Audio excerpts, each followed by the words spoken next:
Your spirit guides are always all around you. Some people feel like they have trouble connecting with their spirit guides, but it's really easy and you just have to learn to trust the process. If you don't know who I am, my name is Sue Ellis-Saller. I am a tarot reader, professional tarot reader, a Reiki master, and I love working with energy, crystals, healing, spirit guides, symbols, and helping people tune into a happier, more magical existence. So if that's the kind of content you're looking for, follow me, give me a like, give me a follow, and share this video with any of your friends who might also enjoy this kind of content. So, back to connecting with your spirit guides. Now, for me personally, I feel like there's more than one kind of energy or spirit guides around you. Sometimes it's like loved ones who have passed on, or people from our family lineage who are there to help guide and support us through different times in our lives and sharing that wisdom from a different perspective or place. There's also the higher self, the best and most aligned version of yourself who you might embody or channel to get guidance and support to move forward. I also think there are angels or beneficial energies that help us and make us feel loved and like we're not alone in times of need. One of my favorites is nature energies. When I'm taking a walk in a forest or out in the fields around my house, I get a lot of guidance and intuitive information that comes through symbolically to me. So there's this whole connection with the universe. I think those are the guides, my spirit guides and my angel teams who I work with on a regular basis. I know it can feel scary at first when you start working with your spirit guides because our society has poisoned the way we think about spirit guides and villainized and demonized a lot of the work that we do. So even if you're working with angels, this benevolent force turns into some kind of force of evil. Same with Reiki.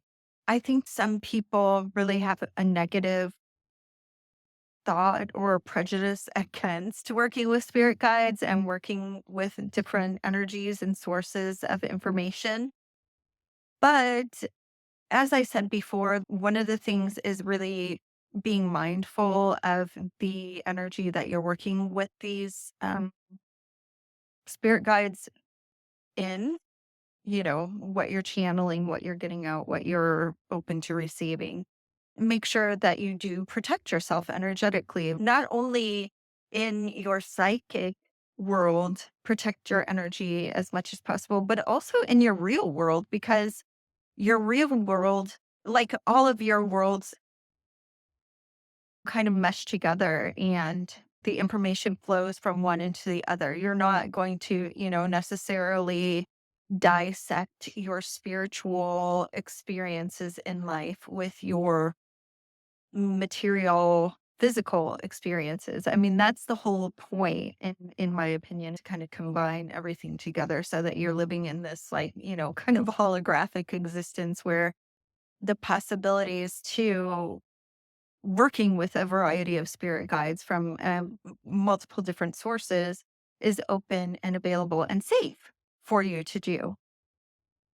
No, I do try to keep things very much on the light side in my work. I don't work in a place of bringing harm or trying to control or manipulate others. I feel most of the energies that I channel are going to be light and benevolent energies. I also shield myself and make myself only open and available for the energies I'm looking to work with, which again is those, kind of beneficial light, positive energies and sources. And really, when you're working on connecting with your spirit guides and your teams, there are a couple of things that you need to keep in mind. The first thing is to set the intention to work with that energy, because from that intention, then that energy is like, "Hey, I'm here, I'm ready to work with you." The second thing is to trust the messages as they come through to you, because a lot of times if you're clairaudient and you get like I get sometimes songs or different modalities of getting my messages through. So a lot of times through songs or through something that I hear on TV. One time I had a big booming voice in my head, which was really interesting and not scary, was really kind of weird. But really kind of get familiar with what way the energies, the messages, and also number three, the third tip is even if you have a stronger sense of intuition, say you're an auditory person like me and you tend to receive messages through songs, don't rule out getting messages from other senses through other sensory experiences. Because once you are open to the experience of receiving messages from the different guides, they're going to come through in a bigger variety of ways. It's like expanding your consciousness and awareness to recognize and receive messages through different sensory experiences than what you're used to. And I know I touched briefly on this as I was talking about the automatic negative thoughts, but also I think your spirit guides are going to be from a more meta divine perspective, from a super overview, and not necessarily deeply connected to what you're going through. You might wonder, how do I tell if the information that I'm getting right now is a sign or if it's coming from my spirit guide or if it's coming from a different place? First of all, I would listen to see if it's coming from a meta perspective.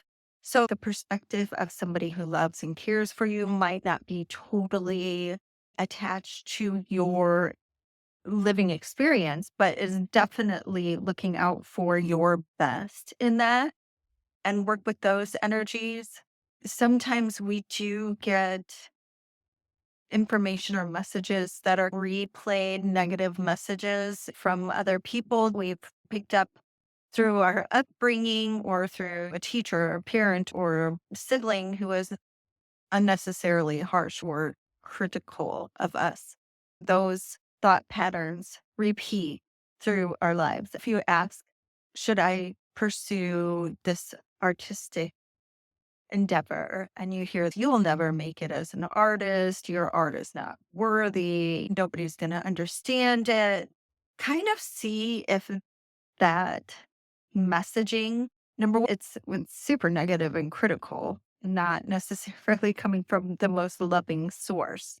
So I would see if you can recognize a voice that message is coming through. Could be your own voice, the voice of a parent or an art teacher or somebody you admired. That would be one way of telling if it's coming from a spirit guide or your own trauma and stuff.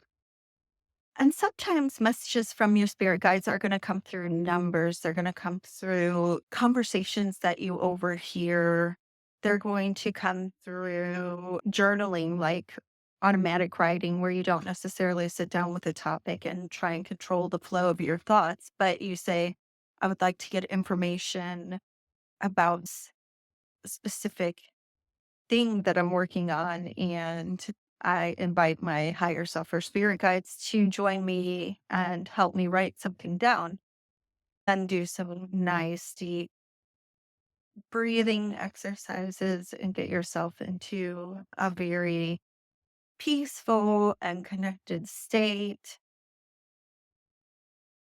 I always imagine a warm, flowing, like a honey energy going over me as I get into connection with my spirit guides.